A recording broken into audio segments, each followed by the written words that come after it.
पर आधारित ये मेरा वीडियो दूसरा है। इस भाग 2 में हम लोग गुरु नानक के पद और उन पदों का आशय देखने वाले हैं। पहला पद देखिए, मैंने आप लोगों को पहले भी बता दिया है, गुरु नानक जी के पदों में फारसी, पंजाबी, सिंधी, खड़ी बोली और अरबी के शब्द आ गए हैं। ज़्यादा शब्दों की चिंता न करते हुए आप लोग उस पद के माध्यम से दिया गया उनका जो संदेश है, उस संदेश को अच्छी तरह से याद रखें। प्रत्येक पद के माध्यम से वे क्या कहना चाहते हैं, यह बात बड़ी आवश्यक है। पहला पद पढ़ती हूं मैं। नानक गुरु न चेतनी मनी आपने सुचेत, छुते तिल बुआड़ जीव सुए अंदर खेत, खेते अंदर छुट्या कहु नानक सहु नाह, फली अहि फुली अहि बपुड़े भी तन विच स्वाह। अर्थात इस पद में गुरु की महिमा का वर्णन किया गया है। कुछ शब्दार्थ देखिए पहले। आपने अर्थात अपने सुचेत अर्थात ज्ञानी, अहंकारी, स्वयं को ज्ञानी समझने वाले लोग। बुआड़, बुआड़ का अर्थ है बुआई करना। दूसरा शब्द है खेते तिल, तिल, तिल नाम अर्थात एक पौधा है जो खेत में हर जगह पर अपने आप उग आता है। सऊ शब्द है एक, सऊ का अर्थ है ईश्वर। तो गुरु की महिमा का वर्णन वे इस पद में कर रहे हैं। सदगुरु का महिमा। गुरु अपने जीवन में सदगुरु का सर्वश्रेष्ठ स्थान होता है। आप मुझे बताइए कि आपके गुरु कौन है? ये मेरा पहला सवाल रहेगा आप लोगों को। गुरु हम किसे मानते हैं? कि जो हमें सिखाते हैं, जो हमें जीवन देते हैं। माता पिता ये हमारे सबसे पहले गुरु है। बाद में अध्यापक आप लोगों को गुरु के रूप में मिलते जाते हैं और ज्ञान का ग्रहण आप लोग करते चले जाते हैं। तो सदगुरु के प्रति निष्ठा रखना बहुत आवश्यक है। जीवन में कुछ पाना है तो उसके लिए सदगुरु के प्रति निष्ठा रखकर आगे चलना आवश्यक है। भारत भूमि गुरु शिष्य परंपरा है हमारे यहाँ पर। जिस तरह से एकलव्य ने भी गुरु द्रोणाचार्य को अपना गुरु मानकर उनका पुतला बनाकर उनके प्रति अपनी निष्ठा रखकर वह धनुर्विद्या को, विद्या का ज्ञान हासिल करता है। इसीलिए गुरु के प्रति अपने मन में श्रद्धा का भाव रखने की बात इस पद के माध्यम से गुरु नानक करते हैं। नानक गुरु न चेतनी मनी आपने सुचेत, अर्थात जो लोग अहंकारी है, सदगुरु से बढ़कर स्वयं को ज्ञानी समझते हैं, माता पिता से बढ़कर, सभी से बढ़कर मैं, मेरे जैसा कोई नहीं, मैं, ये अहंकार जिन लोगों में रहता है उन लोगों को किसी भी ज्ञान की प्राप्ति नहीं होती है। यही बात वे यहां पर समझा रहे हैं। जो लोग ऐसे हैं, गुरु के प्रति लापरवाही बरतते हैं और स्वयं को ज्ञानी समझते हैं, इन लोगों की तुलना वे छुते तिल बुआड़ जीव सुए अंदर खेत, अर्थात आप लोगों को पता है खेत के अंदर अपने आप तिल के बुआई, तिल के पेड़ उगा जाते हैं। जिसे मराठी में हम कांग्रेस कहते हैं ना, अपने आप आ जाता है। छोटे छोटे फूल वहां पर खिलते हुए आप लोगों को दिखाई देते हैं। इन्हें बोना नहीं पड़ता है, लेकिन इनको कोई महत्व नहीं होता है, उसकी कोई आरती नहीं उतारता है इनके पेड़ों की, या बड़े आवश्यक है ऐसा भी नहीं लगता है। उन्हें मूल से उखाड़कर फेंक दिया जाता है। तो इन लोगों की तुलना गुरु नानक जी उस छुते तिल बुआड़ के साथ कर रहे हैं। खेत के अंदर आने वाले वे तिल के पेड़ की तरह ऐसे लोग होते हैं। इन लोगों खेते अंदर छुट्या कहू नानक सहू नाह, अर्थात नानक कहते हैं कि सहू अर्थात ईश्वर, इन लोगों को ईश्वर की प्राप्ति नहीं होने वाली है।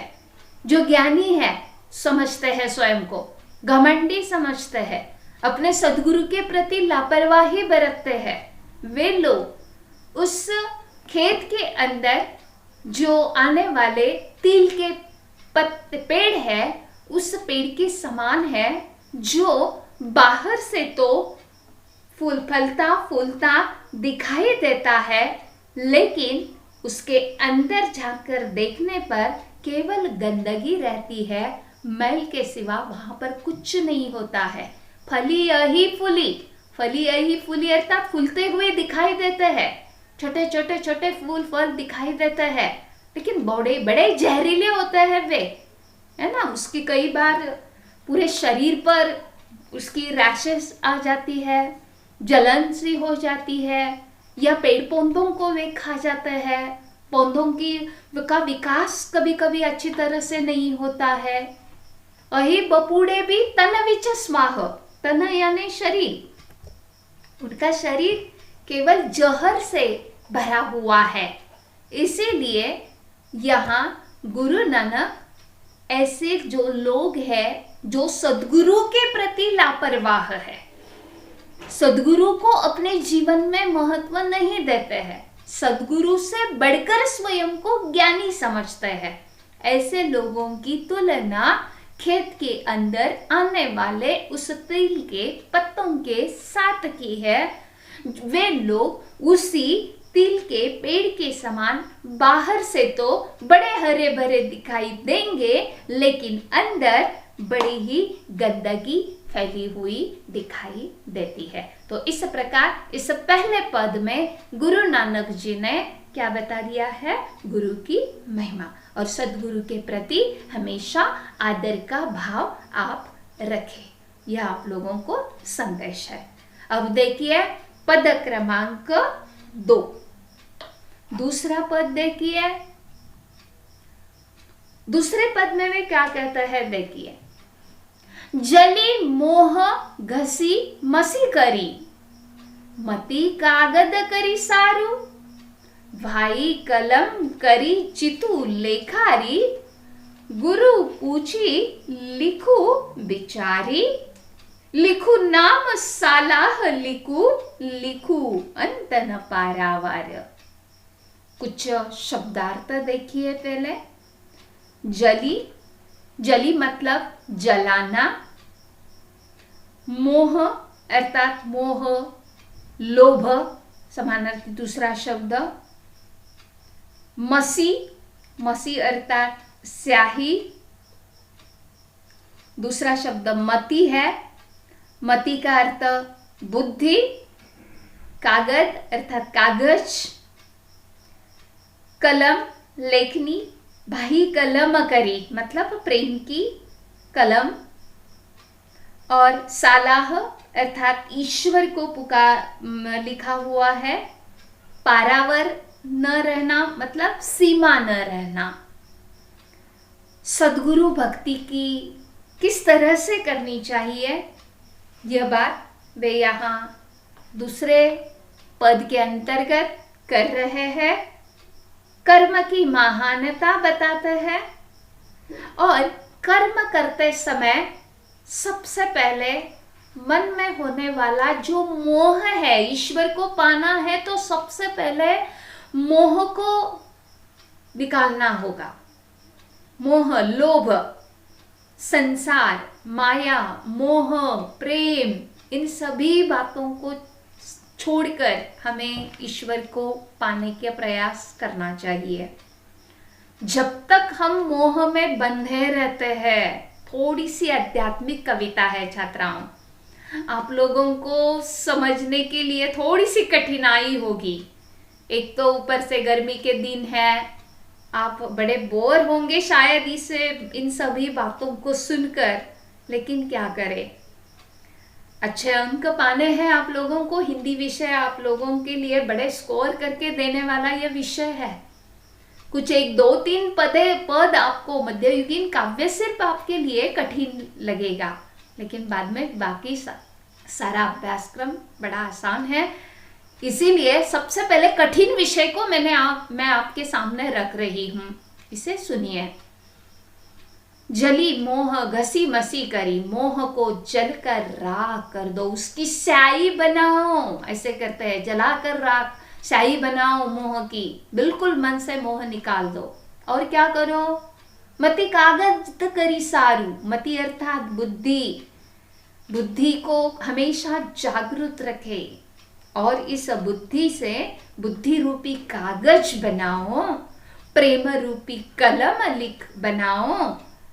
भाई कलम करी चितु, चित्त की, प्रेम रूपी चित्त में, मन में, चित्तु यानी चित्त, मन, कलम यानी कलम, और प्रेम की कलम, भाईचारे की कलम, दया, क्षमा, शांति की कलम आप अपने बनाइए।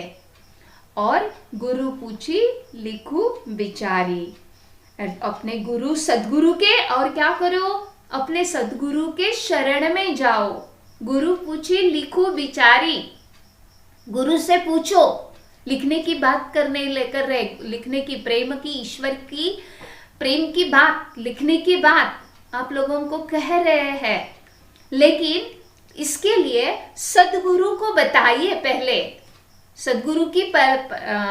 सदगुरु से पूछिए और सदगुरु के मार्गदर्शन में आप आगे बढ़िए। जब आप सदगुरु का मार्गदर्शन लेंगे और ईश्वर का नाम लिखना शुरू करेंगे तो उसकी नाम महिमा लिखू अंत न पारावार। वे कहते हैं कि उस प्रभु का नाम लिखते जाएंगे, क्या लिखेंगे, उसके नाम की महिमा, इसका न कोई अंत है और न कोई इसकी सीमा है। इस तरह से दूसरे में उन्होंने कर्म की महानता बताई है और अपने सदगुरु की शरण में जाकर मोह से बाहर आकर प्रेम रूपी कलम हाथ में लेकर ईश्वर के नाम को लिखने की बात कही है। पद क्रमांक 3 देखिए। मन रे अहिनिसी हरि गुण सारी, जिन खिनु पलु नामु न बिसरे, ते जन बिरले संसारी। ज्योति ज्योति मिलाइए सुरति सुरति संजोगु, हिंसा हऊ में गतु गए नाही सहसा सोगु। गुरु मुख जिसु हार मनि बसे, तिसु मेले गुरु संजोग। अर्थात कुछ शब्दार्थ देखिए। अहिनिसी, अहिनिसी मतलब दिन रात। शब्दार्थ मैं आप लोगों को स्पष्ट कर ही रही हूं और कुछ यहाँ पर भी आप लोगों को शब्दार्थ दिए गए हैं। स्लाइड भी इसकी यहाँ आपके सामने रख रही हूं। अब यहाँ नामस्मरण का महत्व बता दिया है। मनरे अहिनिसी हरि गुण सारी, हरि यानी ईश्वर। दिन रात क्या करो, ईश्वर का नामस्मरण करो। ईश्वर की भक्ति कैसे करें? ईश्वर भक्ति की परंपरा प्रत्येक व्यक्ति की अलग अलग है। कुछ लोग व्रत वैकल्प उपवास करके आरती भोज वगैरह चढ़ाकर करते हैं। उन्होंने इन सभी बातों को कर्मकांड मान लिया है। इन बाह्याडंबरों का विरोध गुरु नानक जी ने किया है। ईश्वर को पाने के लिए सिर्फ प्रेम की कलम बनाने की बात कही, मोह को निकालने की बात कही है, सदगुरु के शरण में जाने की बात कही है। और यहाँ पर दिन रात हरि के नामस्मरण करने की बात वे करते हैं। मन रे अहि नसी हरि गुण सारी, दिन रात ईश्वर भगवान के गुणों का स्मरण करो। एक क्षण के लिए भी जो लोग भूलते नहीं है, जिन खीनो पलू नामुन बिसरे, बिसरे मतलब भूलते नहीं है। जो लोग एक पलू, पलू मतलब पल, जो लोग जिन खिनु अर्थात जो लोग एक पल के लिए भी भगवान के नाम को भूलते नहीं हैं, ऐसे लोग ते जन बिरले संसारी, ऐसे लोग कुछ अलग ही होते हैं। बिरले यानी अलग होते हैं संसार में, वे ईश्वर के समान होते हैं, संत महात्मा ही वे होते हैं। ऐसे लोगों की उपमा, उनकी तुलना ईश्वर के साथ ही की जाती है। इसीलिए संत महात्मा सभी हमारे यहाँ ईश्वर के समान बन गए। ईश्वर को हमने नहीं देखा, लेकिन संतों को देखा है। संत ज्ञानेश्वर, संत नामदेव, संत तुकाराम, संत एकनाथ। महाराष्ट्र की भूमि तो संतों की भूमि कहलाती है। ये संत अभी उनके मंदिर बने, वे ईश्वर बने। उनके समाधि पर जाकर हम नतमस्तक हो जाते हैं, मंदिर में जाते हैं। ज्ञानबा तुकाराम का जय घोष करते हुए पंढरपुर की ओर हमारे सारे वारकरी चले जाते हैं। ऐसे भक्त का वर्णन वे यहाँ कर रहे हैं कि ऐसे जो लोग हैं उन्हीं का वर्णन वे यहाँ पर कर रहे हैं। दिन जिन खिनु पलू नामु न बिसरे तब ते जन विरले संसारी, ऐसे लोग संसार में अलग हैं। संत महात्मा ही वे बन जाते हैं जो दिन रात हरि का गुण गाते हैं। ज्योति ज्योति मिलाइए सुरती सुरती संजोगु, वे अपना ध्यान उसी में लगाते हैं, ईश्वर में ही लगाते हैं और उस परमात्मा की ज्योति से उनका जीवन प्रकाशित हो जाता है। ज्योति ज्योति मिलाई है, परमात्मा की ज्योति से वे मिल जाते हैं और संजोगु अर्थात उनके जीवन की वे घटना वे पूरी तरह से तल्लीन हो जाते हैं। अब अनेक प्रकार के उदाहरण मैं यहाँ आप लोगों को दे सकती हूँ, लेकिन कुछ समय का ख्याल रख के इसे संक्षिप्त में मैं आपके सामने रख रही हूँ। आगे जाकर कहते हैं, हिंसा हऊ में गतु गए नाही सहसा सुगु। हिंसा यानी अहंकार, द्वेष, हऊ में हऊ में मतलब अर्थात मैं, गतु गए नहीं, गतु यानी अहंकार, जिन लोगों का मैं नहीं गया है, नाही सहसा सोगु, जिन लोगों का अहम भाव नहीं गया है, मैं, मेरा, मेरी, ये भावना मन में रखते हैं, ऐसे लोगों को गुरु मुख जिसु हार मनि बसे तिसु मेले गुरु संजोग। जो लोग मैं और मेरा करते रहते हैं, उन लोगों को प्रभु के दर्शन नहीं हो सकते। ना ही सहसा सोगु, सोगु मतलब ईश्वर, सहसा इसी तरह से ईश्वर प्राप्त होने वाला नहीं है। तो ईश्वर किन लोगों को मिलेगा, ये बात करते हुए अगली पंक्ति में वे कहते हैं, गुरु मुख जिसु हार मनि बसे तिसु मेले गुरु संजोगु। अर्थात जिनके मुख में केवल, जिनके मन में केवल ईश्वर बसा हुआ है, उन्हीं लोगों को ही ईश्वर की प्राप्ति होती है। इस तरह से इसमें आप लोगों ने 3 पदों की जानकारी प्राप्त की। अब और 2 पद रह गए हैं, उसे हम भाग क्रमांक 3 का जो वीडियो बनाया जाएगा उसमें सुनिए।